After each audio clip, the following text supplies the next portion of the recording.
let's go back to Africa if we can. Talked about Ghana. If you think about it, the significance of the celebration, 50 years, that's it. Hasn't been that long. 50 years. And Africa obviously is in the news a lot, and people tend to treat it like one big country. But there's a lot of different things going on there.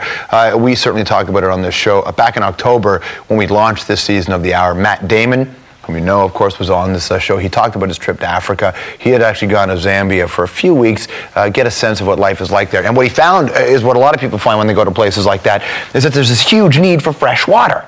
A thing that everybody takes for granted. So Matt got involved in this campaign to build wells across Africa, and so did our first guest. His name is Ray Zahab. You're going to like this guy. We'll talk to Ray in a second, but first check out what Matt said on the show. A child dies every 15 seconds, right, somewhere in the world because they don't have access to clean water and sanitation is unconscionable. And it doesn't have to be that way. All right, then, so how do you fix it? Well, back then, Matt was getting ready to narrate an unprecedented documentary. Here's the idea.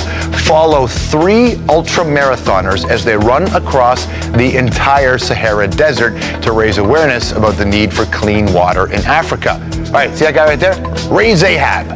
Ray was one of the runners. They actually went through 6 countries: Senegal, Mauritania, Mali, Niger, Libya, and Egypt.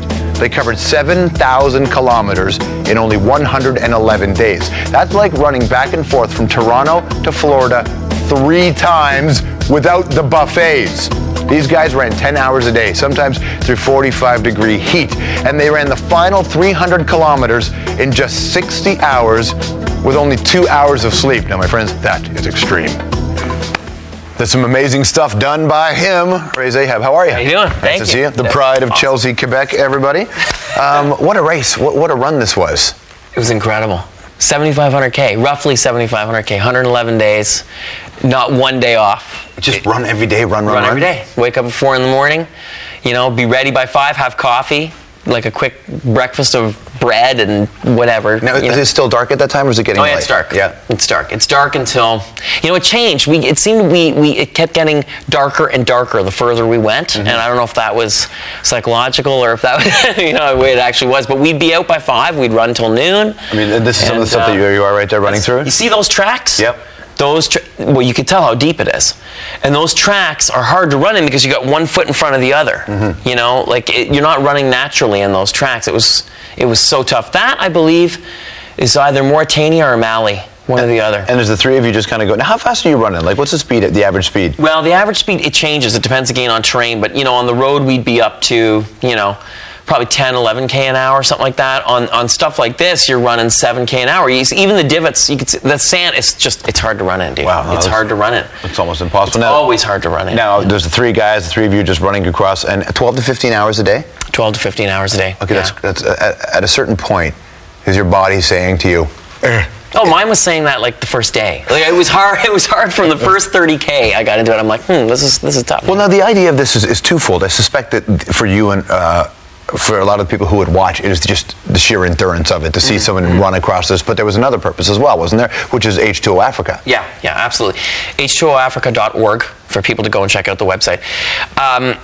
It's to bring awareness to the drinking water situation, especially in the countries that we visited. You know, Mauritania, Mali, Niger, less so Libya and Egypt. But in these other countries, the drinking water situation is just unbelievable. You know, when I'm in at the schools and I'm talking with the kids, I'm like, guys, you know, to put perspective to it, you take a shower, that's 2 days drinking water for some people. Right. I mean, it's wild. And I believe you took 2 showers in the whole time, didn't you? 2 showers the whole time there, yeah. It was crazy. Now, did you stink or did you have another plan? You know what? You dry out and you don't stink anymore. It's crazy. You know? Baby wipes, right? Baby wipes. Yeah. Oh, yeah. Well, I did the baby wipe bath a few times. You know? That's an incredible experience. Awesome. All the camels in Niger were white. Really? Yeah. No, like we're not in. I think we're still in Mali here. Yeah.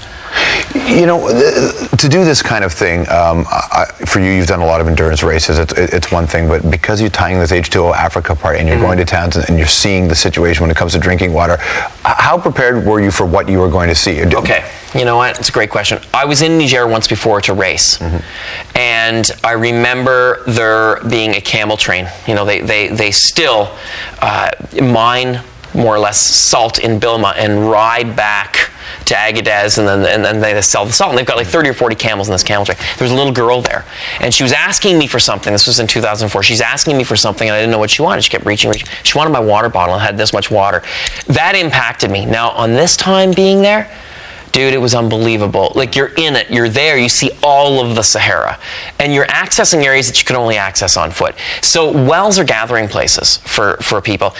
Keep in mind, too, that these wells, which are not, in a lot of cases, the cleanest water, can, are supposed to supply up to like 10,000 people, the nomads of the desert. I mean, they're moving constantly, so, 10,000 people will feed off of this well. I can remember one in particular in Mali, that it was like an open pit in the ground. At one point, I think a French charity of some kind had dug a well or put a pump in, and at this point, the pump was no longer functioning properly, so there was this big open pit of water. Water was still coming up, but it was there.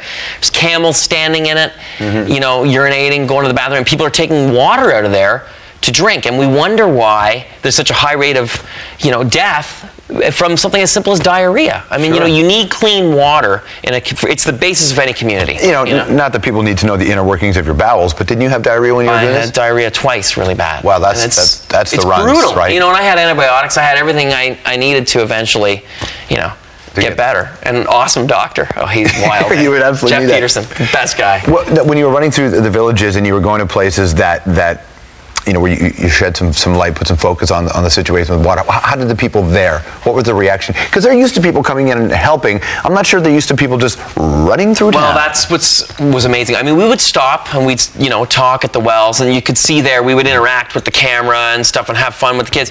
I think the biggest thing, and it's sort of a segue, but the biggest thing was we'd arrive in these villages, these small towns, and the kids would be looking at us like we were like from outer space, and then all of a sudden, we'd welcome them to come running with us, and then there'd be 100 kids running with us, and they're all cheering and yelling and laughing. It was amazing. The reception was always amazing by the people of the desert. Everybody made us feel welcome. Adults, children, we always felt very welcome, very safe, very, they were happy. They were happy to see us, and we would have discussions with them. Tell us about the water here. Tell us about, now, how life is. We first heard about this project through Matt Damon. We had Matt Damon on the show. We've talked about it. People saw the clip. Matt had told us this is what he was going to do. So you guys had some pretty heavy support behind you.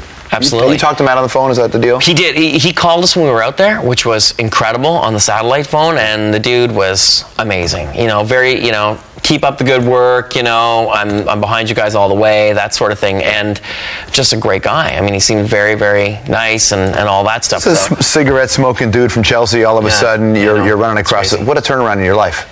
I was smoking a pack a day, keeping Guinness in business, and I just said, I got to make a change. And I committed. My brother and I, John, he's awesome. We said 2000, New Year's Eve 2000, we're going to quit smoking, try something different. Try, getting into, mountain biking, getting into all this stuff, and I did, and I just, Well, lots of people do that, but you're running like these crazy... Well, I took it to to the extreme, I guess. I suppose it's replacing one addiction with another. Is that the plan? People say that, and then they say, also, what are you running from, Dude, I don't know. All I know is that I was in my chiropractor's office in 2003, December 2003. I crack open this magazine, and there's a race. They're talking about a race in the Arctic. People running 100 miles without stopping, and I'm like, who runs 100 miles without stopping? I got to try this shit out. Right. So 2 months later, I did the race, and luckily I won the race, and I said, this is what I want to do forever. And I just started running, and so it's been 3 years now. That's amazing. And I want to ask you one story before we go, because I heard about this, which is the highway of death that you ran on. Tell me about that. Yeah, we called it the highway of death. We nicknamed it that because it was strewn with cadavers of friggin' every animal under the sun you could think of. I mean, camels, dead sheep, dead donkeys, dead everything. Roadkill? It's just roadkill on the side of the road on this highway in Mauritania leading to Nima. And it's every time I smell roadkill now for the rest of my life, I'm going to think of that highway. And you know what the unusual thing was? It wasn't one camel or one donkey. It was always in pairs. There'd be like 2 donkeys or 2 camels, and nobody could answer the question why. I still don't know. In that heat, the stench must have been... Oh, it's insane. And bloated and... brutal. God. What's the website again if people want to check it out? H2OAfrica.org. Nice to see you, Ray. Thank you very much. Right on. Ray Zahab, everybody. All right, lots more to come on the hour. We'll be right back.